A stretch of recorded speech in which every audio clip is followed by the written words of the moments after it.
Ces jeunes gens sont tous membres de la famille Kiama. Le cercueil qu'ils portent est celui de leur papa. Spik Kiama a été inhumé vendredi dernier au cimetière de Jette à Bruxelles. Une cérémonie d'hommage lui a été rendue quelques minutes plus tôt dans ce funérarium place Cardinal Mercier. Spik est décédé la nuit du 3 au 4 septembre de suite d'un arrêt cardiaque. Alléluia.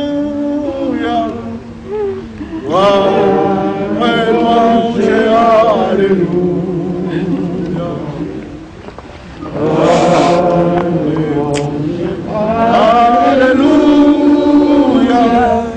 Et tout cela pour Jésus. À 59 ans, il laisse derrière lui une grande famille avec des petits-enfants qui visiblement ne sont pas prêts à oublier ce grand-père gentil. Il y a beaucoup d'activités avec nous. Il nous ramène tout le temps chez lui à la maison. On partait parfois au parc et il nous préparait à manger. Un homme de bienveillance, c'est ce qu'en pensent la plupart des gens qui l'ont connu.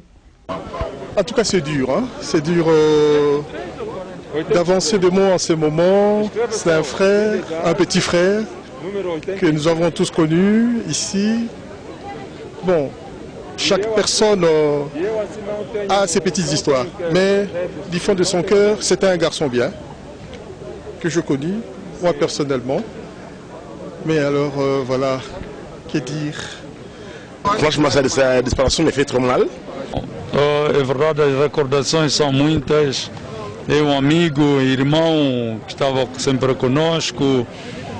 Le caractère social de cet homme revient quasiment sur toutes les lèvres. Azaki bien, azaki mutemalamu na mutenyo surtout.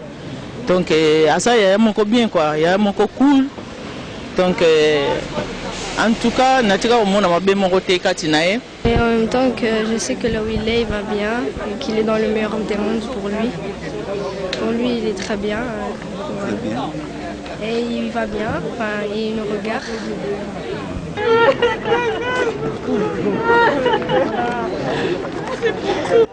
Avec la disparition de Spik Kiama, la communauté angolaise perd l'un de ses meilleurs éléments, connu aussi pour être membre du groupe de recherche et des études des migrants angolais, le GREMA en sigle.